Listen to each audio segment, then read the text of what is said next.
was wafting through the most romantic city on earth, a vision in paper white, lending her regal presence to France's famous fashion week. Her first time at the shallow shows where thin models and thick men wear stupidly expensive clothes. Sources close to Harry and Meghan have revealed they were shocked by Meghan's solo Paris trip last week, saying her latest relaunch left them deeply concerned about her marriage to Prince Harry. What more can you tell me? Paris, the city of lights, love, and now leaked hotel bills. What was supposed to be Meghan Markle's grand comeback, her glittering style redemption tour through the French capital, has spiraled into yet another royal-sized disaster. The receipts are out, literally, and they don't just reveal her wardrobe choices. They expose who actually paid for her luxurious stay. And let's just say the name on that bill didn't just raise eyebrows. It sent shockwaves from the Seine straight to Montecito, because this wasn't some harmless business trip or lighthearted PR appearance. This was Meghan's bold attempt to rewrite her image, to crown herself as Europe's new sweetheart, the elegant Duchess reborn. But instead of applause, she got accusations, whispers, and receipts that won't stop circulating. Those invoices, stacked with charges for penthouse suites, designer room service, and an army of private security guards, painted a picture far from financially independent. People weren't impressed. They were suspicious. And when the numbers started adding up, everyone began asking the one question Meghan dreads more than any headline: who's really funding this fantasy? Because in the city where everything sparkles, it seems Meghan's shine might have been borrowed, and now the truth's demanding payment. And when the truth finally dropped, the internet practically exploded. Screens lit up, comments went wild, and timelines turned into chaos. But before we reveal who actually picked up that massive Parisian tab, let's rewind for a second, because the setup to this story is just as jaw-dropping. Meghan Markle in Paris. Rather more desperate than Emily in Paris and nowhere near as entertaining, it came out of the blue, utterly unexpected. Suddenly, the difficult Duchess was wafting through the most romantic city on earth. For weeks, Paris had been humming with rumors. Whispers filled the fashion circles that the Duchess herself was planning a surprise appearance at Paris Fashion Week, not as a quiet guest hiding in the shadows, but as the main attraction. The anticipation was electric. Outside the iconic Hotel Plaza Athénée, where a single night can cost up to $20,000, paparazzi had already formed a mini red carpet of their own, lenses pointed and ready to fire. Then came the moment. Meghan swept through those glossy glass doors, wrapped in a dramatic Balenciaga coat and hiding behind oversized shades like Hollywood royalty. The camera flashes hit her from every angle. It looked more like the Oscars than a hotel entrance. Insiders say she was glowing, thrilled, fully convinced this was her ultimate comeback, her "I'm still here" moment. But, as it turns out, she was walking straight into her own trap. Because behind the glamour and flashing lights, quiet murmurs began spreading among the hotel staff. They'd been told to treat her like high-profile royalty, but not by the hotel itself. According to a source close to the management, Meghan's booking wasn't personal. It was made under the name of a mysterious corporate sponsor. That's right, Meghan hadn't personally booked that lavish stay, and it wasn't Archewell footing the bill either. For a few days, no one thought much of it. Everything seemed picture-perfect, until one French gossip magazine dropped an absolute bombshell. The entire trip, yes, from the penthouse suite to the chauffeured car service, had reportedly been covered by a luxury brand Meghan had been trying to partner with, even though no official deal ever existed. Now here's where it gets spicy. That same brand, already tangled in multiple controversies and desperate to rebuild its reputation, had supposedly wanted to align with high-profile humanitarian figures. It sounded like a PR match made in heaven, until insiders from inside the company denied everything. They claimed they never agreed to sponsor Meghan's Paris visit at all. In fact, they alleged she used their name to unlock elite privileges, basically acting like a brand ambassador without any real contract. When that story hit the press, the internet lost its mind. Headlines were everywhere. Balenciaga denies funding Meghan Markle's Paris stay. Mom's night out in Paris. The Duchess of Sussex taking her 4.2 million Instagram followers on a Get Ready With Me journey to the Balenciaga show. I don't want to be a freak, but I can't help myself. Anne Hathaway mixed her Balenci rocker tee with chic black gloves. She also reunited with her Devil Wears Prada sequel siren Simone Ashley. Duchess caught in hotel lies scandal. Social media exploded like fireworks on New Year's Eve. And Meghan, the woman who never misses a photo op or an inspirational post, she suddenly vanished online. Her lifestyle page went dead silent. No statements, no selfies, nothing but eerie quiet. And that silence, it screamed louder than any denial ever could. A source close to Archewell revealed that Harry was furious when he found out about the chaos. Apparently, he had no clue Meghan's entire Paris adventure hadn't been cleared by their PR team, or that she'd been dropping corporate names like VIP keys to unlock access and luxury perks. He'd been under the impression it was all legit, maybe even a soft relaunch for her rumored influencer comeback. But now, it looked like a massive deception, one that could drag both of their reputations through the mud, and the public didn't hold back. Critics immediately started comparing Meghan's stunt to the very thing she'd sworn she left behind: royal privilege. One brutal commenter summed it up perfectly. She left the palace crying about unfair funding, and now she's faking sponsorships for free luxury suites. What's the difference? Ouch, indeed. By the end of the week, the fallout was undeniable. French tabloids ran splashy front-page spreads questioning whether Meghan had violated hotel policy by using a fraudulent corporate code. American outlets followed suit, speculating about possible ethical breaches and PR manipulation. And just like that, the scandal crossed borders. Paris, London, LA, everyone had something to say. British commentators mocked her as the Duchess who never learns, while Hollywood insiders sighed that Meghan's brand of drama was starting to wear thin. What was meant to be her glamorous redemption arc had flipped overnight into an international headline hurricane, and Harry was left picking up the royal-sized mess. Markle actually invited herself to this Paris Fashion Week show earlier this month. Now, the Balenciaga designer. And through all the chaos, Meghan reportedly broke down in tears. According to an insider close to her circle, she was completely blindsided. She truly believed that a few friendly emails and a polite handshake with Balenciaga's team meant there was an unspoken understanding. Something casual, unofficial, but mutually beneficial. In her mind, it wasn't deceit. It was strategy. A win-win situation where both sides could quietly profit from the association. But Balenciaga wasn't playing along. The moment they realized her lavish Paris stay had been tied to their name, they cut her off cold. She thought she was being clever, the insider explained. But Balenciaga made it crystal clear. They never authorized a thing. Within hours, the fashion giant even sent out a legal notice to distance themselves entirely from her. No second chances, no quiet fixes. Just a hard public rejection. It was a devastating hit for Meghan, professionally and emotionally. Her entire comeback blueprint had been built around what she called fashion diplomacy. She wanted to reinvent herself as a global humanitarian wrapped in elegance, the kind of woman who blends style with purpose, the next Amal Clooney, chic, sharp, and respected. Instead, she'd once again become tabloid prey, accused of freeloading, fabricating deals, and faking influence. And just when she thought things couldn't get worse, palace insiders reportedly added their own sting, leaking whispers that Meghan's stunt had embarrassed the crown and confirmed why she'd never be welcomed back into royal life again. One royal aide reportedly quipped, "The only royal thing about that trip was the price tag. Brutal, but the jab stuck." Doesn't say much for this publication. I mean, really, Meghan Markle? How is she powerful? How is she an inspiration to women? She married someone famous from what I can work out. To make matters worse, Harry got pulled right into the storm by association. His name appeared on parts of the leaked hotel paperwork, even though he wasn't anywhere near Paris. Within hours, critics were piling on, accusing him of quietly reaping the benefits of Meghan's fake sponsorship perks. The Sussexes were suddenly back in the headlines, and once again, it wasn't for anything glamorous. It was for damage control. By the time Meghan landed back in California, things had taken a frosty turn. Montecito insiders whispered that the couple had gone completely off the radar. Neighbors said the once social pair hadn't been seen outside in days. Paparazzi camped outside their mansion noticed curtains drawn tight, security doubled, and an eerie stillness around the estate. It was like the house had gone into lockdown, emotionally and literally. But it didn't stop there. Behind the scenes, the situation reportedly turned even darker.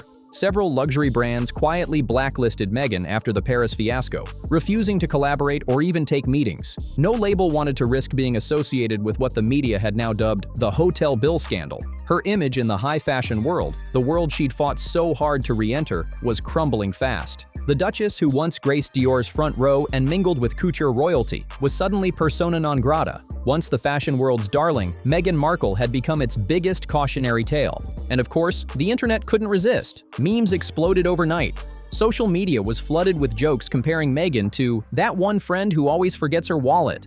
Commentators roasted her mercilessly, saying she'd gone from royal grace to retail disgrace. But beneath all the humor and hashtags, there was something more serious, something sadder. People were beginning to sense that Meghan's perfectly polished brand, that image she'd fought tooth and nail to maintain, was starting to crack for real. Even her most devoted supporters were torn. For the first time, they were asking an uncomfortable question: if Meghan could misrepresent something as simple as a hotel booking, what else has she been stretching all along? That one question echoed across the internet like a bell that wouldn't stop ringing. And just like that, the Paris fantasy she'd built turned into a full-blown Montecito nightmare. But the real shocker, what came next?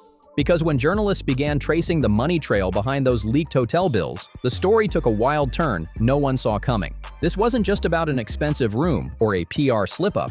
It was something much bigger.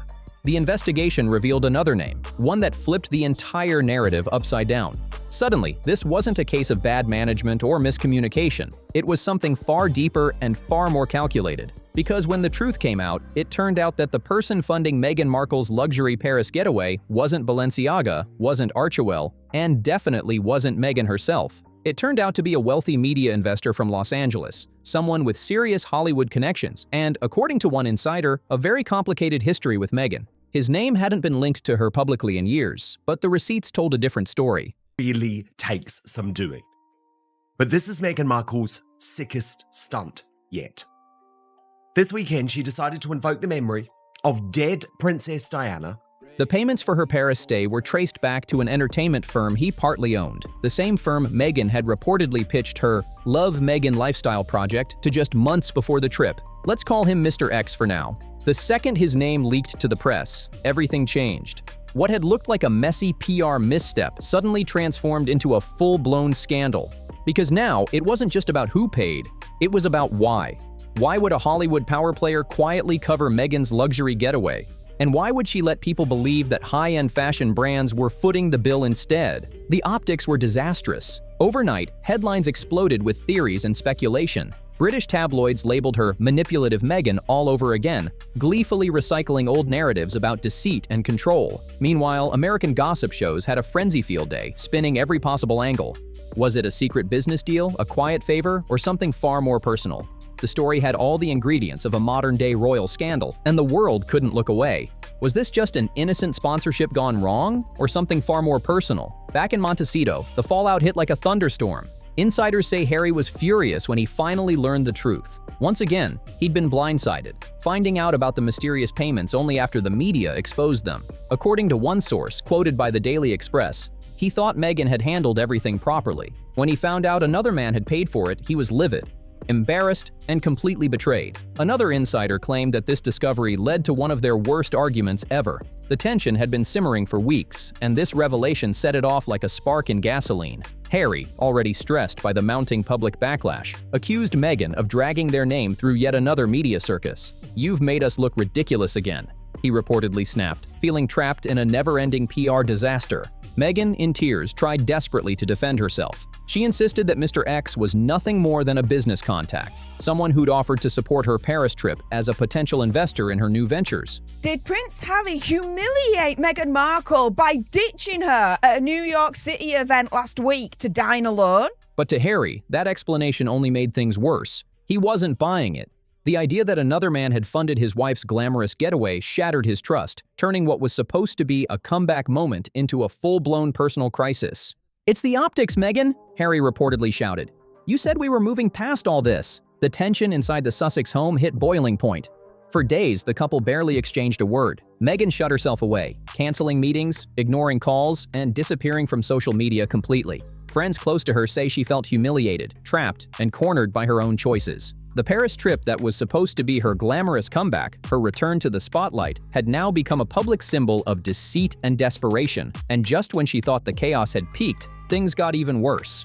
Once the press uncovered Mr. X's connection, reporters began digging deeper into his past and into Meghan's inbox. What they found was explosive. A trail of emails, some confirmed, others allegedly leaked, showed that Meghan had reached out to Mr. X months earlier, pitching her women's empowerment brand and floating potential partnership ideas. Suddenly, it didn't look like a misunderstanding anymore. It looked like a calculated move, a carefully orchestrated ask for financial support disguised as a friendly collaboration. When those emails hit the tabloids, the fallout was immediate. Headlines painted her as manipulative and money-driven. Critics accused her of using powerful men to bankroll her luxury lifestyle. while even her usual defenders struggled to find a way to spin the story. Overnight, Meghan's name became once again synonymous with scandal, and her so-called Paris comeback had officially collapsed into a PR disaster heard around the world. And this time, it wasn't about charity, it wasn't about humanitarian work. It was about deceptive sponsorships. Hollywood began quietly backing away, creating a silence louder than any headline.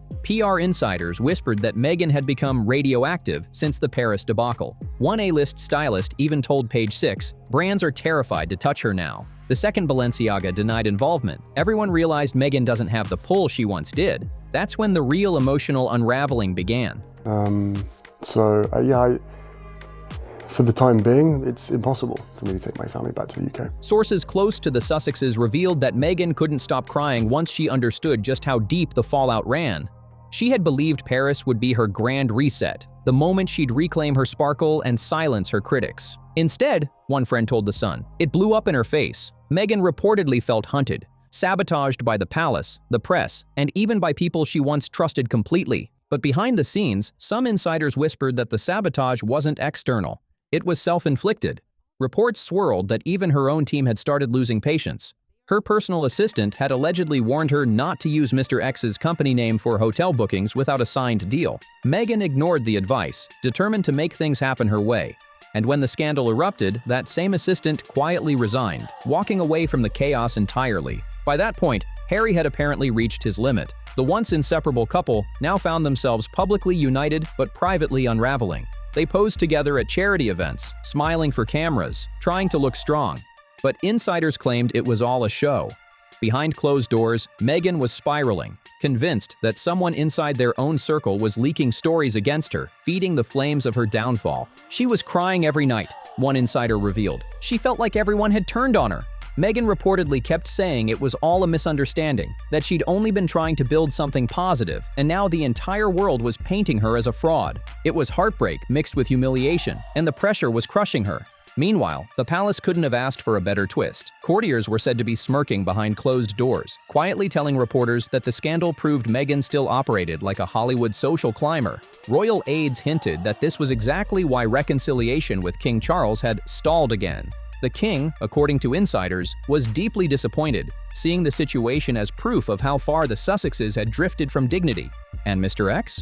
He disappeared from sight altogether. His representatives released a short, carefully worded statement denying any personal connection to the Duchess, claiming the payments had been made in error. But by then, it was far too late. The receipts had already gone viral, dissected and reposted across every corner of social media. The damage was beyond repair. By the end of it all, Meghan's so-called Paris redemption tour had transformed into a full-blown PR catastrophe. Even seasoned Hollywood publicists winced at the scale of the implosion. The woman who once enchanted the world with her poise, confidence, and effortless charm was now being labeled manipulative, entitled, and reckless. But perhaps the harshest blow came from her own fan base. Loyal supporters who had defended her for years were now writing heartbreaking posts like, "I believed in her for so long, but this feels shady." It wasn't just a fall from grace, it was a collapse in trust, and that's something even Meghan's sparkle might not fix. If she can't even tell the truth about a hotel bill, what else has she been exaggerating?